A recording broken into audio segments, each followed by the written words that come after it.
অনেক সময় দেখি যে যে মন্ত্রণালয় সম্পর্কে কথা বলছে সেই মন্ত্রণালয়ের সংশ্লিষ্ট কেউ এখানে উপস্থিত নেই। সংসদটা আমাদের কাছে জাতির আমানত এবং প্রথম দিক থেকেই আপনি আহ্বান জানিয়ে এসছেন আমরা সবাই যেন পার্টিসিপেশন করে এই সংসদটাকে প্রাণবন্ত রাখি। দুটা জিনিস এখানে লক্ষণীয়, যেটা সংসদের মেজাজের সাথে যায় কিনা আপনি সিদ্ধান্ত দেবেন। একটা হলো যে গুরুত্বপূর্ণ ব্যক্তিরা সংসদ সদস্যদের কথাগুলা যাদের নিজের কানে সরাসরি শোনা দরকার, বিশেষ করে মন্ত্রিপরিষদের সম্মানিত সদস্যবৃন্দ, অনেক সময় দেখি যে যে মন্ত্রণালয় সম্পর্কে কথা বলছে সেই মন্ত্রণালয়ের সংশ্লিষ্ট কেউ এখানে উপস্থিত নেই।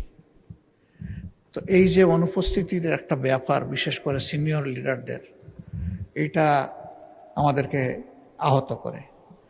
2 নম্বর, সংসদ চলাকালীন সময় মাঝে মাঝে আমরা লক্ষ্য করি কোনো জায়গায় 4-5 জন মিলে আরেকটা মিটিংয়ের মতো চলতেছে। একদিকে সংসদে গুরুত্বপূর্ণ আলোচনা হচ্ছে, আপনি নিজে অ্যাটেনশন দিচ্ছেন, আমরা বুঝার শোনার চেষ্টা করতেছি, আবার ওইদিকে এগুলোও চলতেছে।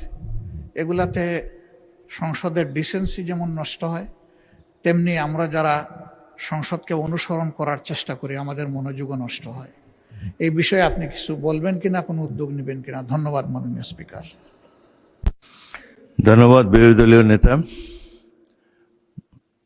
তার উত্থাপিত প্রথম প্রশ্নটি অত্যন্ত গুরুত্বপূর্ণ। বাজেট অধিবেশন চলছে, গুরুত্বপূর্ণ মন্ত্রী, বিশেষ করে যাদের সম্পর্কে এলাকার দাবি দাওয়া নিয়ে মাননীয় সদস্যগণ বক্তব্য রাখেন, যেমন হাসপাতালের কারণে, হাসপাতালের অব্যবস্থার কারণে স্বাস্থ্যমন্ত্রীকে তারা অনেক কিছু বলেন, আইন শৃঙ্খলার প্রশ্নে স্বরাষ্ট্রমন্ত্রীকেও কিছু বলেন, এবং এলজিআরডি মন্ত্রী অবশ্যই এখানে থাকেন, তার ব্যাপারে সবসময় তারা দেয়। তবে কালকে এই প্রশ্নটি আলোচিত হয়েছিল এবং মাননীয় চিফ হুইপ বলেছিলেন যে তারা রাষ্ট্রীয় কাজে ব্যস্ত। তো যাই হোক, আমি আবারও আজকে তাগিদ দিলাম, কোনো রাষ্ট্রীয় কাজ সংসদ অধিবেশনের চাইতে বেশি গুরুত্বপূর্ণ নয়। সকল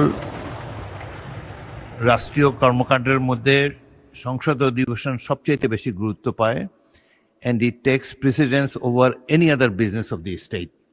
সুতরাং আপনি মাননীয় মন্ত্রীদেরকে বলবেন তারা যেন সংসদে যথাসময়ে আসেন, সংসদ সদস্যদের যেসব বক্তব্যে তাদের মন্ত্রণালয় সম্পর্কিত কথা তারা বলেন সেগুলোর ব্যাপারে তারা অন্তত শুনবেন এবং যদি সম্ভব হয় তার প্রতিকার করার চেষ্টা করবেন।